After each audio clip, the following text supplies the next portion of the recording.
dire des choses comme ça, mais c'est lié avec un autre organisme qui est banni, ça c'est criminel, selon le Code criminel section 83. Donc, nous revendiquons que le gouvernement prenne au sérieux la sécurité de notre pays en interdisant cet organisme-là et en protégeant nos rues. C'est la moindre chose qu'on peut faire pour rétablir l'ordre. On veut que le Canada soit en paix encore, soit sécuritaire encore, que les gens, tous les gens, y compris et surtout les Juifs, puissent se sentir en sécurité. Et c'est pour ça que nous revendiquons ça. Quand les conservateurs gagnent la prochaine élection, on va protéger tous les Canadiens. On va surtout se concentrer sur nos grandes priorités, couper taxes et impôts, bâtir des logements, réparer le budget, stopper les crimes, y compris le terrorisme, pour le Canada que nous connaissons et le Canada que nous aimons. Thank you very much, everyone, for being here. As you know, the House of Commons is paralyzed today, again, I think for the 7th day, after Justin Trudeau refused the Speaker's order to hand over evidence to the police in a $400 million scandal. A scandal involving 186 conflicts of interest, wherein Liberal appointees gave money, Canadian tax dollars, to their own companies. There must be something really damaging in all these documents Trudeau is covering up for him to shut down the House's businesses for 7 days in order to prevent the police from getting their hands on it. It's just another reminder that after 9 years of Justin Trudeau, everything is broken. He's not worth the crime, the cost, and the corruption. Housing costs have doubled. The cost of food has driven 2 million people to the food bank.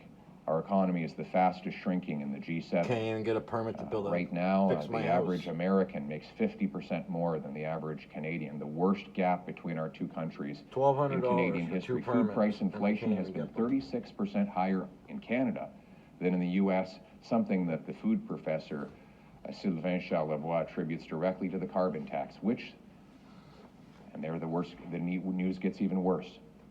Trudeau wants to quadruple to 61 cents a liter, which will grind our economy to a halt. Factories won't get their parts, grocery stores won't get their food, workers won't get their paychecks. It will be like a nuclear winter for our economy if this quadrupling carbon tax goes ahead.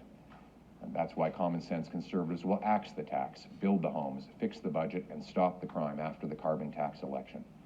But worse than anything else is what we see in our streets today. What has happened to our country? The division, the violence, the hate, the danger, the anti-Semitism that we've never seen before in this country. Now, it's easy to blame the firebombing of synagogues, the hateful genocidal protests, protest chants in front of Jewish businesses, homes, and hospitals as simply a reaction to a conflict in the Middle East. Doesn't make sense. First, hate crime was up over 100% before October 7th. And second, this is not the first time there's been a conflict in the Middle East. There was the war of 1967, and then there was the Yom Kippur War in 73. There were 2 intifadas. There was the war against Hezbollah in 2006. There was the operation against Hamas in 2014. We never saw that violence spill onto our streets. We didn't see people bring those hatreds into Canada. But after 9 years of Trudeau's radical ideology, his deliberate attempts to divide people into groups, his reckless destruction of our border security, letting in 2 ISIS terrorists, one apparently videotaped mutilating a human body on a crucifix and subsequently making that person a citizen.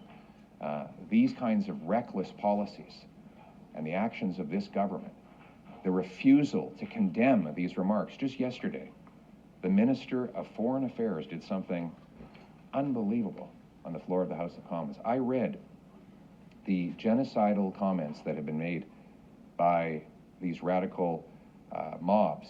And I said, would you just condemn it? From the river to the sea, she wouldn't condemn that. Israel will soon be gone.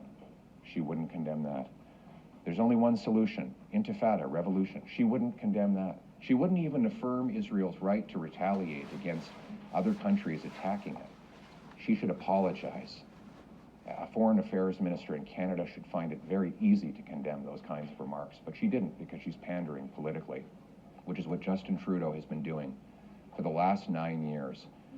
Today, we see that on our streets, the organization Samadoun, which is a front for the PFLP, has been fomenting these violent and horrific protests and mob actions. This organization is a front for an already banned terrorist group, and it is an offense under Section 83.5 of the Criminal Code, as enacted by the Anti-Terrorism Act, to knowingly act on behalf of, at the direction of, or in association with a terrorist entity. Specifically, Samadoun's founder, Khalid Barakat, has been described by the Israeli government as a high-ranking member of the PFLP. The PFLP has been placed on the list of banned Canadian terrorist entities for 20 years.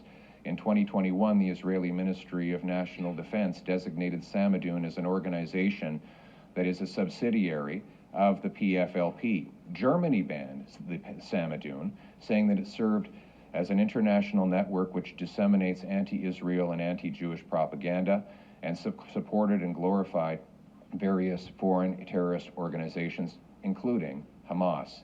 Samadoun's leadership was deported from Germany, refused entry into the EU in 2022, and both times they were returned and, of course, welcomed to Canada.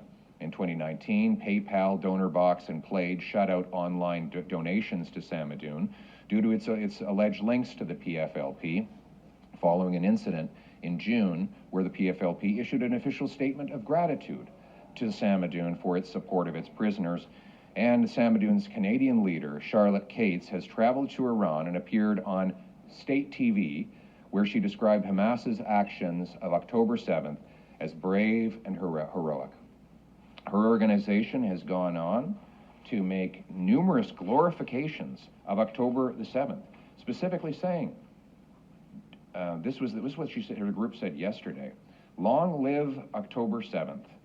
October 7th, the inception of the Al-Aqsa flood, the day that made clear to the world that Palestinian people and their armed resistance can and will liberate Palestine, and that the entire region will be free of Zionism and imperialism. The great flood toward liberation.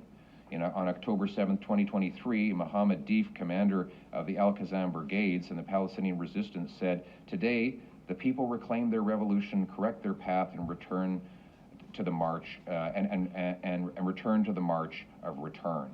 And finally, yesterday, the organization chanted in our streets, in Canadian streets, death to Canada, death to the United States, and death to Israel.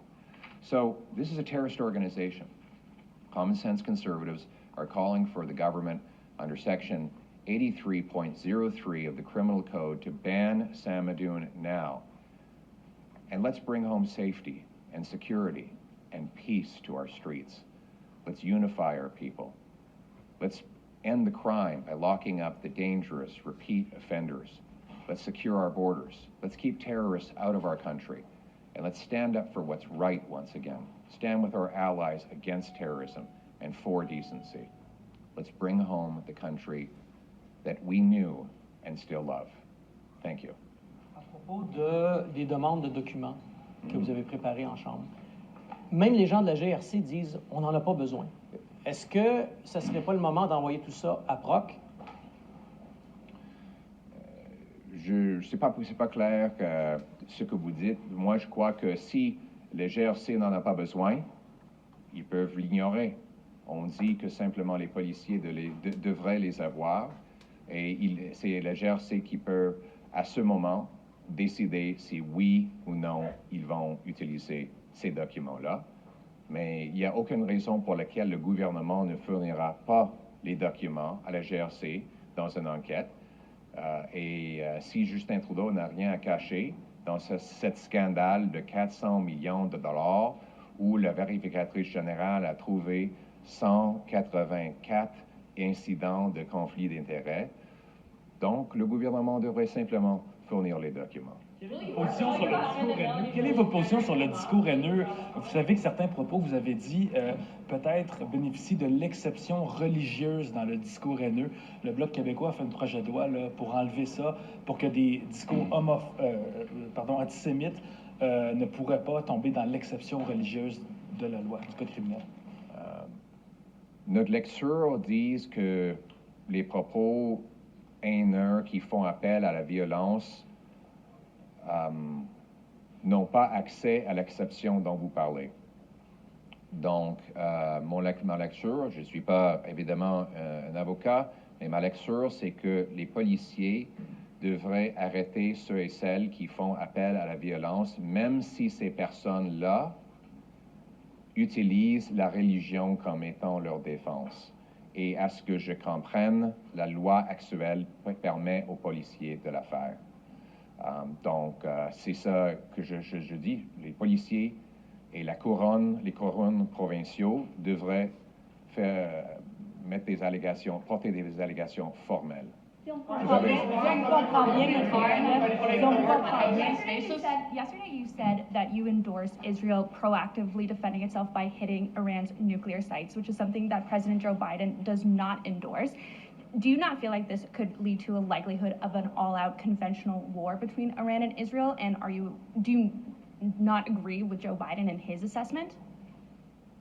I think the idea of allowing a genocidal, theocratic, unstable dictatorship that is desperate to avoid being overthrown by its own people to develop nuclear weapons is about the most dangerous and irresponsible thing that the world could ever allow.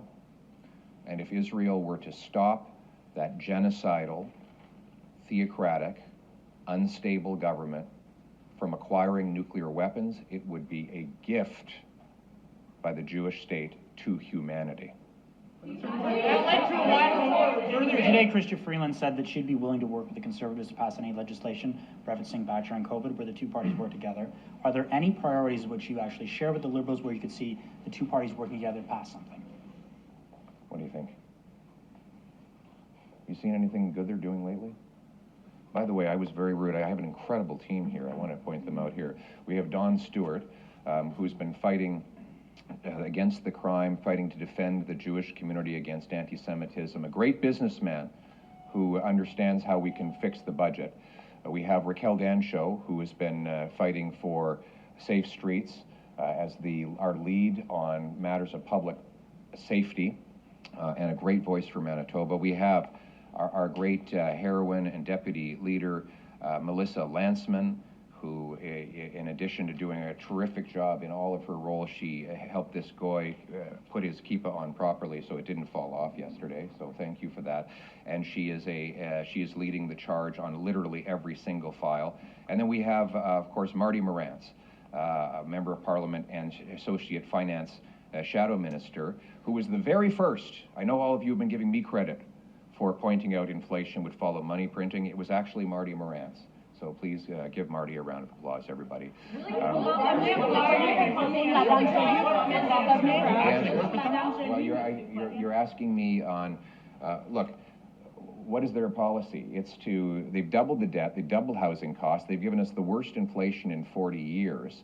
They would have to do exactly the opposite of everything they've done to fix all the problems that they've caused.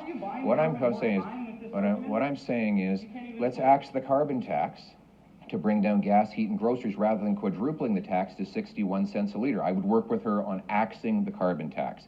I would allow her to take my private member's bill that will build the homes by removing bureaucracy to get building. I would allow the government to take my entire plan to cap government spending with a dollar for dollar law to bring down the deficit, inflation, and interest rates, and I would allow them to take my plan to stop the crime with jail, not bail, stronger borders, and not banning hunting rifles, and treatment rather than unsafe supply so we can bring our loved ones home drug-free. So take that.